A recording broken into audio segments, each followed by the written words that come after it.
ایک ایسا خزانہ جو ملتا ہے صرف آن لائن لیکن ملتے ملتے سب کچھ لوٹ گیا۔ یہ ہے کہانی ایک ایسے ڈیجیٹل ٹریجر کی جہاں سپنے بکے، والیٹس خالی ہوئے اور NFTs نے کیا سب کو فول۔ ٹریجر NFT ایک پلیٹ فارم تھا جو یوزرز کو ڈیلی ریٹرن کا وعدہ کرتا تھا، جہاں آپ صرف NFTs خرید کر اور لوگوں کو ریفر کر کے پیسے کما سکتے تھے۔ لیکن کیا یہ سب سچ تھا یا ایک ڈیجیٹل ٹریپ؟ ٹریجر NFT نے اپنی کریڈیبلٹی بنانے کے لیے فیک ریویوز اور ٹیسٹیمونیل کا سہارا لیا۔ گوگل پلے اسٹور پر 4.6 ریٹنگ تھی لیکن ریویوز جنیرک لینگویج میں تھے۔ ٹریجر NFT نے 4.3% سے لے کے 6.8% ڈیلی ریٹرنز کا وعدہ کیا۔ ایسے ہائی ریٹرنز فائنینشیل ورلڈ میں انہیئرڈ آف ہیں۔ یہ ایک کلاسک پونزی اسکیم کا نشان ہے جہاں نئے انویسٹر کے پیسوں سے پرانے انویسٹرز کو پے کیا جاتا ہے۔ پلیٹ فارم نے ایک multi level referral system introduce کیا تھا جہاں آپ کے ریفرلز کے ریفرل سے بھی آپ کو کمیشن ملتا تھا۔ یہ اسٹرکچر پیرامڈ اسکیم سے ملتا جلتا ہے جہاں ریکروٹمنٹ پر زیادہ فوکس ہوتا ہے۔ جب سب لوگ ٹریجر NFT کے ریفرل سسٹم سے پیسے کما رہے تھے، پلیٹ فارم پر ٹریفک بڑھتا گیا۔ Daily returns, flashy dash boards اور ہر دن نئے انویسٹرز۔ لگتا تھا سب کچھ پرفیکٹ ہے لیکن اندر ہی اندر سسٹم کا بیلنس بگڑ چکا تھا۔ ودرول کا لوڈ بڑھنے لگا، نئے انویسٹرز کے پیسے پرانے لوگوں کے ریٹرنز کو کور کر رہے تھے اور جیسے ہی نئے لوگ آنا سلو ہوا، پلیٹ فارم نے بریکس لگا دی۔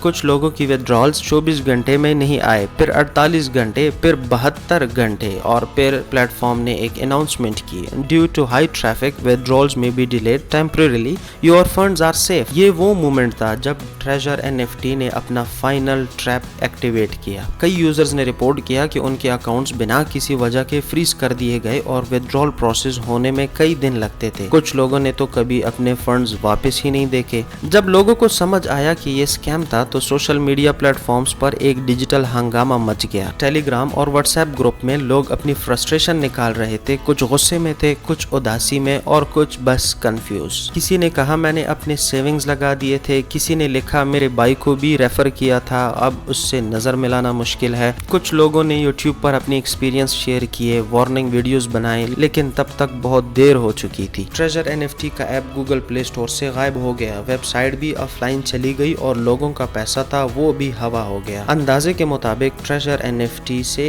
اربوں روپے سے زیادہ اسکیم ہوا، جس میں پاکستان، انڈیا، بنگلہ دیش اور ہزاروں لوگ شامل تھے۔ پلیٹ فارم نے اپنے آپریشن ٹیم ممبرز اور ریگولیٹری کمپلائنس کے بارے میں کوئی کلیئر انفارمیشن پرووائڈ نہیں کی تھی۔ یہ ٹرانسپیرنسی کی کمی اور ایک ریڈ فلیگ تھی۔ آن لائن فورمز اور سوشل میڈیا پر یوزرز نے اپنے نیگیٹو ایکسپیرینسز شیئر کیے جہاں انہوں نے اپنے فنڈز لوز کیے اور کسٹمر سپورٹ سے کوئی مدد نہیں ملی۔ اسکیم کے بعد کچھ لوگوں نے اپنے دکھ کو میمز اور مذاق میں بدل دیا۔ ایک بندہ لکھتا ہے مجھے لگتا ہے میں NFT کنگ بن جاؤں گا، اب گھر والوں نے مجھے فون دینا بھی بند کر دیا۔ جی ہاں، جب پیسے گئے ہو تو تھوڑا ہنسنا ضروری ہے لیکن سیکھنا اور بھی ضروری تھا۔ اگر آپ اس اسکیم کا شکار ہوئے ہیں تو ایویڈنس کلیکٹ کریں اور ریلیونٹ اتھارٹیز کو رپورٹ کریں، جیسے کہ پاکستان میں CCP اور انٹرنیشنل پلیٹ فارم پر IC3 یا SEC۔ اپنے آپ کو ایسے اسکیم سے بچانے کے لیے ہمیشہ ریسرچ کریں، ان ریئلسٹک پرومسز سے بچ کے رہیں اور ٹرانسپیرنٹ پلیٹ فارمز کا ہی چناؤ کریں۔ ٹریجر NFT کی کہانی ہمیں یہ سکھاتی ہے کہ ہر چمکنے والی چیز سونا نہیں ہوتی۔ ڈیجیٹل دنیا میں بھی ہمیں اپنی آنکھیں اور دماغ کھلا رکھنا ہوگی۔